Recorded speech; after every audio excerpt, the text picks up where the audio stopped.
Hello दोस्तों, कैसे हैं आप सब लोग। उम्मीद करता हूं काफ़ी अच्छे होंगे।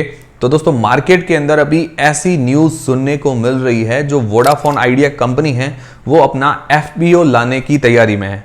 मतलब ऐसी न्यूज़ मार्केट के अंदर हमें सुनने को मिल रही है। अब ये एफपीओ होता क्या है? एफपीओ होता है फॉलो ऑन पब्लिक ऑफर। अब ये आईपीओ क्या होता है? तो आईपीओ होता है इनिशियल पब्लिक ऑफरिंग। मतलब कोई भी कंपनी अभी प्राइवेट कंपनी है तो उसको अगर शेयर मार्केट के अंदर लिस्ट होना है तो वो क्या करेगी? आईपीओ लेके आएगी। आईपीओ के जरिए क्या है कि वो शेयर मार्केट के अंदर लिस्ट हो जाएगी। इनिशियल पब्लिक ऑफरिंग इसकी फुल फॉर्म है। मतलब पहली बार शेयर जो है पब्लिक को या बड़े एंकर इन्वेस्टर्स को ऑफर किया जाता है वो शेयर कि भाई ये हमारे शेयर ले लो। तो वो शेयर लेते हैं, तब वो क्या है कि शेयर मार्केट के अंदर लिस्ट होती है। पर उसके बाद मान लो कंपनी क्या है कि आईपीओ के बाद अगर शेयर जो है पब्लिक को ऑफर करना चाहती है, सेल करना चाहती है, एंकर इन्वेस्टर्स को सेल करना चाहती है, तो एफपीओ लेके आती है। एफपीओ मतलब फॉलो ऑन पब्लिक ऑफर। मतलब बाद में जो पब्लिक ऑफर लेके आती है वो फॉलो ऑन पब्लिक ऑफर मतलब एफपीओ कहलाता है। अब एफपीओ क्यों लेकर आ रही है, क्या कंडीशंस है, मतलब जरूरत क्या है अभी इसके एफपीओ लाने की, तो वो भी हम जानते हैं। तो देखिए, कोई भी कंपनी होती है, कोई भी कंपनी है, मान लो शुरुआत के अंदर जब वो कंपनी लिस्ट नहीं हुई है, भाई उसके पास प्रमोटर जो है, उसका मालिक है कंपनी का, उसके पास 100% उसकी हिस्सेदारी, पूरा का पूरा शेयर उसके पास है। ठीक है। अब कंपनी अगर जब लिस्ट करवानी होती है तो ऐसा नियम है कि वो मैक्सिमम ज़्यादा से ज़्यादा 75% अपने पास हिस्सेदारी रख सकता है। 25% तो उसको सेल करना ही पड़ेगा। मतलब वो मैक्सिमम 75% रख सकता है, 75% मैक्सिमम रख सकता है। मतलब 50% भी रख सकता है, वो तो कोई दिक्कत नहीं, उससे नीचे तो कितना भी रख सकता है, पर 75% मैक्सिमम है। तो मिनिमम 25% की हिस्सेदारी तो सेल करनी ही पड़ती है।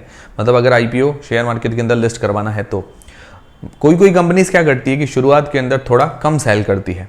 मान लो 87% की हिस्सेदारी रखती है, कोई 90% की हिस्सेदारी रखती है। मतलब इस तरह से कोई हिस्सेदारी सेल करती है। जैसे अभी अदानी विलमार्क आया था आईपीओ, तो उन्होंने क्या है कि थोड़ी कम हिस्सेदारी सेल की थी।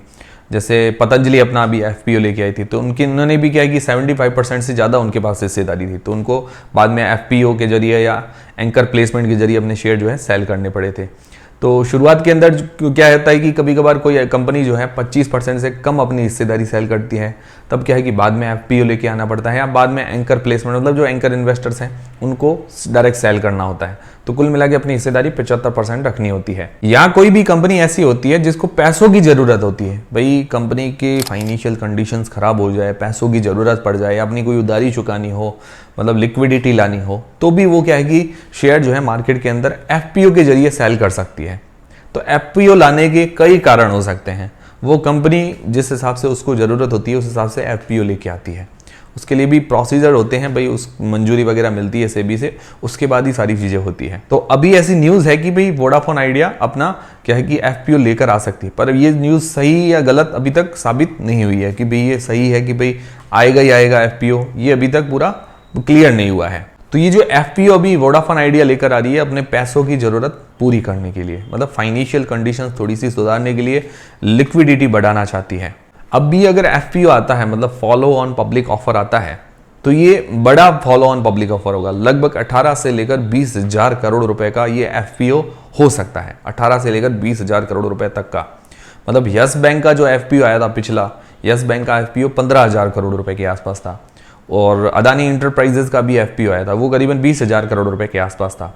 तो लगभग सिमिलर उसके बराबर, मतलब ये इंडिया का बिगेस्ट एफपीओ कह सकते हैं आप इसको। अगर 20,000 करोड़ या उससे ज़्यादा को होता है तो सबसे बिगेस्ट हो जाएगा, और वरना मतलब टॉप में ये कह सकते हैं कि एफपीओ बड़ी साइज का ये एफपीओ हो सकता है। ऐसी खबरें अभी सुनने को मिल रही है। अभी ये चीज़ें फिक्स नहीं है, ये चीज़ आप ध्यान में रखिएगा। और एफपीओ के अंदर क्या होता है कि जनरली जो मार्केट प्राइस चल रही होती है, मान लो एग्जांपल के तौर पर बता रहा हूँ, 10 रुपए किसी भी शेयर की मार्केट प्राइस चल रही होती है, तो वो थोड़ा कम में ऑफर करते हैं, 10% या 20% डिस्काउंट देते हैं, ताकि लोग क्या है कि अट्रैक्टेड रहे। नहीं तो सीधा क्या है कि मार्केट से खरीद लेंगे, एफपीओ लेके आएंगे, थोड़ा बहुत क्या है कि लोग मतलब अट्रैक्शन देंगे कि भाई 10% 20% हम कम में दे रहे हैं आपको शेयर, तो लोग क्या है कि अट्रैक्ट हो गए, खरीदेंगे।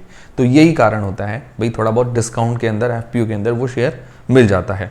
तो हो सकता है इस कारण क्या है कि वोडाफोन आइडिया का जो शेयर है उसके अंदर थोड़ी बहुत गिरावट भी देखने को मिला। मतलब ऐसा पॉसिबल है, जरूरी नहीं है कि ऐसा ही हो। और ऐसी भी न्यूज़ है कि इसके जो लीड मैनेजर है, जेफरीज, एसबीआई कैप्स और एक्सिस कैपिटल, लीड मैनेजर के तौर पर इनको मतलब हायर किया है। और अभी बैंक अंडर राइटिंग के लिए कोई भी बैंक सामने नहीं आया है। मतलब ये जो प्रोसेस करते हैं, पहले क्या है कि बैंक कोई भी शेयर खरीदती है, उसके बाद क्या है कि वो पब्लिक को आगे सेल करती है। मतलब उसके लिए अभी तक कोई भी शेयर, कोई भी बैंक वगैरह आगे नहीं आया है। तो मतलब एफपीओ वगैरह लाना है, आईपीओ लाने के लिए बहुत सारी प्रोसेस होती है, तो बहुत ज़्यादा काम करना पड़ता है। अभी तक तो मतलब ऐसी न्यूज़ ही आई है, अभी कुछ चीज़ें फिक्स नहीं हुई है। अभी ये एफपीओ लेके आएगी अगर वोडाफोन आइडिया, तो इससे क्या है कि इसकी पैसों की लिक्विडिटी वगैरह बढ़ेगी, या जो भी अपना लोन वगैरह चुकाना है या कहीं पे इन्वेस्टमेंट करना है तो वो कर सकेगी वोडाफोन आइडिया। तो इसी के लिए ये एफपीओ लेके आ रहे हैं। बाकी अभी तक कुछ डेट्स वगैरह या कुछ भी चीज़ें फिक्स नहीं हुई है। अगर कुछ भी सही जानकारी आती है, फिक्स चीज़ें आती है, तो मैं आपको जानकारी वगैरह या अपडेट कर दूंगा। इसीलिए हमसे जुड़े रहिए। टेलीग्राम व्हाट्सएप चैनल की लिंक डिस्क्रिप्शन के अंदर है। फिर दोस्तों, जो भारतीय हेक्साकॉम का आईपीओ है, उसकी जो जीएमपी चल रही है करीब करीब जो मतलब 14% 15% के आसपास, 14 to 15% के आसपास उसकी जीएमपी चल रही है। और एसएमई आईपीओस के अंदर अगर बात करें तो एसएमई आईपीओस में अभी किसी भी एसएमई आईपीओस की ज़्यादा डिमांड नहीं है। जो हमारा मिनिमम क्राइटेरिया रहता है कि भाई 60-70% 80% हो, ऐसी किसी की भी डिमांड अभी नहीं चल रही है एसएमई आईपीओस के अंदर। ठीक है, ये अभी लेटेस्ट अपडेट आपको बता रहा हूँ। उसके अलावा दोस्तों अभी एक और शेयर पर न्यूज़ है, एक्साइड इंडस्ट्रीज़ का जो शेयर है, जो बैटरीज मैन्युफैक्चर करती है एक्साइड इंडस्ट्रीज़, तो उसके शेयर के अंदर अभी पिछले 2-3 दिनों में हमें काफ़ी ज़्यादा तेज़ी देखने को मिल रही है। 310-311 रुपये के आसपास वो शेयर चल रहा था, अचानक से उस शेयर के अंदर तेज़ी देखने को मिली, अभी 380-390 की रेंज के अंदर चल रहा है। मतलब ये हाईएस्ट ये जाके आया लगभग 398 रुपीज़ के आसपास, और अभी 380-390 रुपीज़ के बीच में ये मतलब लगातार मूव कर रहा है। तो काफ़ी तेज़ी का कारण क्या है, अचानक से इसके अंदर हमें तेज़ी क्यों देखने को मिली, इसका रीज़न क्या है? तो अभी ऐसी न्यूज़ सुनने को मिली है कि भाई जो ह्यूंडई मोटर्स है, ह्यूंडई की कारें आती है, किया की भी कारें आती हैं, तो उन्होंने अपने जो इलेक्ट्रिक व्हीकल का सेगमेंट है, इलेक्ट्रिक व्हीकल उनकी इलेक्ट्रिक कारें आती हैं, तो उसके लिए क्या है कि उन्होंने एक्साइड बैटरी से मतलब एमओयू साइन किया है, उनके साथ पार्टनरशिप वगैरह की है। भाई लिथियम आयन जो बैटरीज होती है वो शायद इनसे खरीदेंगे या यहीं पे मैन्युफैक्चर करवाएंगे, जो भी इसके लिए उन्होंने साइन किया, एमओयू वगैरह साइन किया है। तो ये न्यूज़ जब सामने आई, बाहर आई, उसके बाद क्या कि एक्साइड इंडस्ट्रीज़ के शेयर के अंदर अचानक से हमें तेज़ी देखने को मिली। और वैसे ही शेयर जो है लगभग 140-150 रुपये की रेंज के अंदर चल रहा था, तब भी मैं ये शेयर जो है अलग अलग पोर्टफोलियोज के अंदर इसको बता चुका हूँ। मतलब मैंने स्टडी पर्पस के लिए आपको बताया भी था कि भाई ये शेयर काफ़ी अभी अच्छा चल रहा है, और उसके बाद से भी इसने काफ़ी अच्छे रिटर्न दे दिए। मतलब वहाँ से भी लगभग 2 गुना हो चुका है ये शेयर, अभी 400 रुपये के आसपास ये शेयर जो है चल रहा है। और आप में से किन किन लोगों के पास एक्साइड इंडस्ट्रीज़ के शेयर हैं, और हमने जब बताया था किन किन को याद है कि भाई हमने ये एक्साइड इंडस्ट्रीज़ का शेयर आपको बताया था, वो भी मुझे कमेंट करके ज़रूर बताइएगा। और दोस्तों, बाय सेल का रेकमेंडेशन नहीं है एक्साइड बैटरी के शेयर पर, बस ये न्यूज़ मैं आपको बता रहा हूँ कि इस कारण हमें तेज़ी देखने को मिल रही है। बाकी फाइनेंशियली फंडामेंटली एक्साइड इंडस्ट्रीज़ का शेयर काफ़ी अच्छा है, लिथियम आयन बैटरीज ही मैन्युफैक्चर करता है, आने वाला टाइम इलेक्ट्रिक व्हीकल्स का है, तो हो सकता है शेयर की डिमांड फ्यूचर के अंदर भी अच्छी रहे। मतलब मजबूत शेयर तो ये है ही। बाकी बाय सेल का रिकमेंडेशन नहीं है, इस पर आप नज़र बना के रख सकते हैं। तो दोस्तों, ये थे सारे आज के अपडेट्स। उम्मीद करता हूँ हमारा वीडियो, हमारी जानकारी आपको काफ़ी पसंद आई होगी, हेल्पफुल रही होगी। हेल्पफुल रही है तो वीडियो को लाइक जरूर करें, चैनल को सब्सक्राइब कर लें। मिलते हैं दोस्तों अगले वीडियो के अंदर।